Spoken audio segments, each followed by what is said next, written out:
Denny Hamlin has finally spoken, and what he said has sent shockwaves through the NASCAR community. Last year, two race teams sued NASCAR, stating, "The France family and NASCAR are monopolistic bullies, and bullies will continue to impose their will to hurt others until their targets stand up and refuse to be victims." The moment where NASCAR claps back, but Hamlin and Jordan block it, has arrived. What happens when the most competitive athlete of all time takes on the most strong racing league in the country? A struggle that could change the rules for every NASCAR team and jeopardize Jordan's whole racing enterprise. On June 5, 2025, the Fourth Circuit Court of Appeals delivered a stunning decision. In a 3-0 judgment, the court overturned an earlier injunction that had enabled Michael Jordan's 23XI Racing and Front Row Motorsports to keep their NASCAR licenses while challenging the league. Without the injunction, the teams are left vulnerable, forced to race as open entry with no guaranteed slots, significant financial losses looming, and the potential of not qualifying at all. Michael, are you disappointed that you're going for a championship and this is also hanging over you? No, I've been in situations of disparity, Jordan replied. I think the race team's going to focus on what they have to do this weekend, which I expect them to. And I think Jeffrey did an unbelievable job today.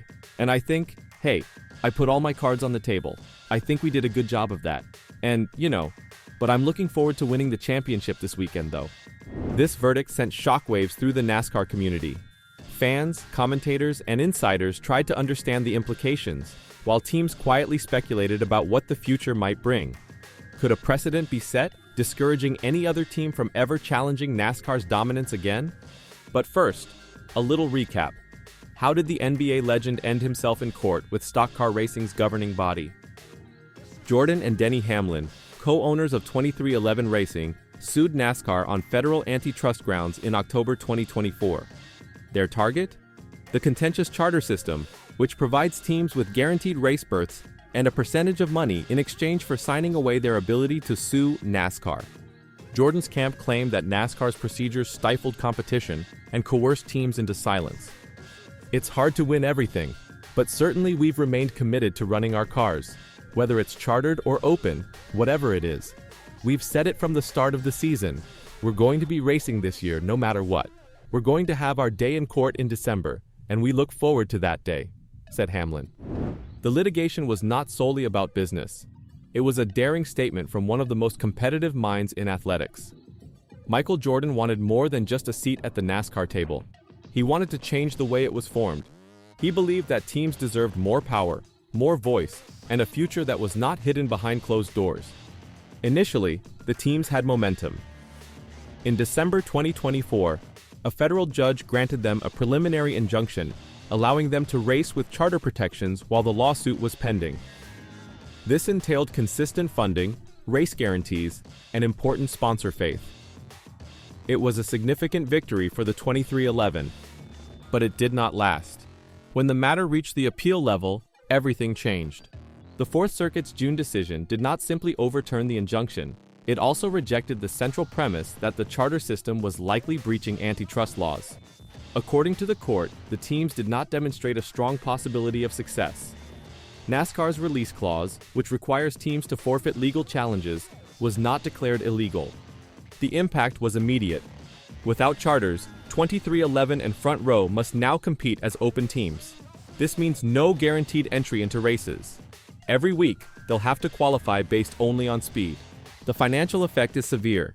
Without charter status, their share of NASCAR money diminishes, and the possibility of missing races jeopardizes sponsor agreements, driver retention, and long-term viability. For a team like 23XI, which relied on Jordan's reputation and Hamlin's skill, this was more than simply a financial setback. It represented a strategic threat. Sponsors sign on for visibility. Sponsors may walk if the car fails to qualify for the race. Drivers may begin to reconsider their future with a squad that lacks consistency.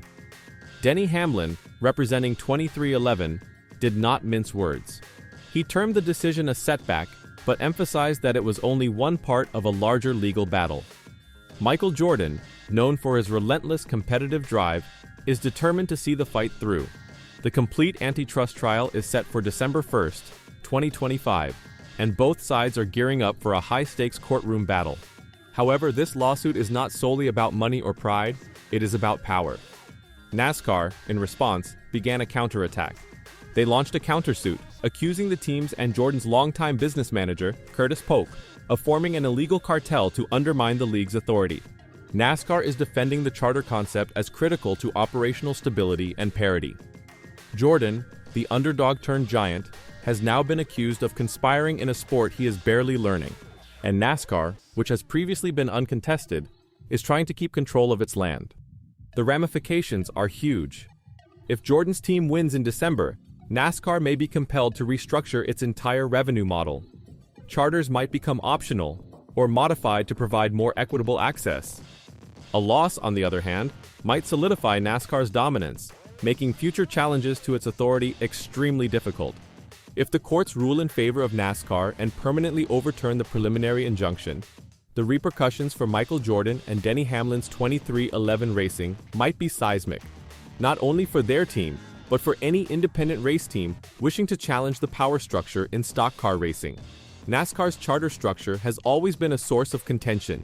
It provides stability, guaranteed race admission, and financial benefits, but only at a cost. The scheme requires teams to waive critical legal rights, including the option to challenge NASCAR in court.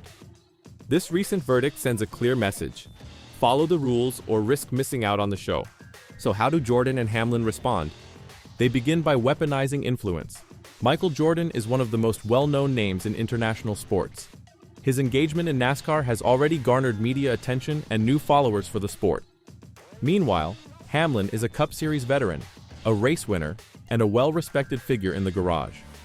They don't have to follow NASCAR's script, they can alter it.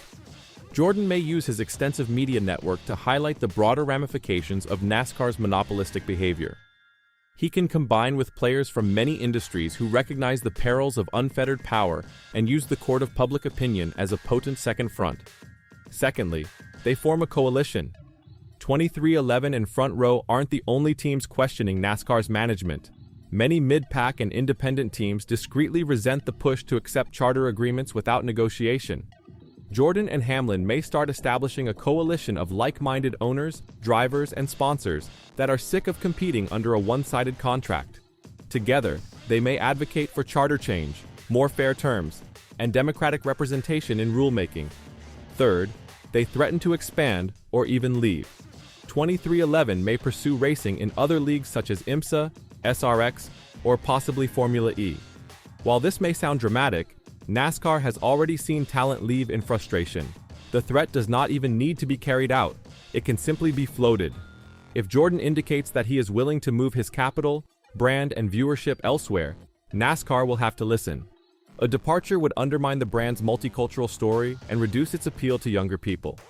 Finally, they win the races. The most reliable way to stay relevant, even without a charter, is to dominate on track. If 2311 can continuously qualify and compete for victories without the financial security of a charter, it will highlight the fundamental injustice they are fighting against.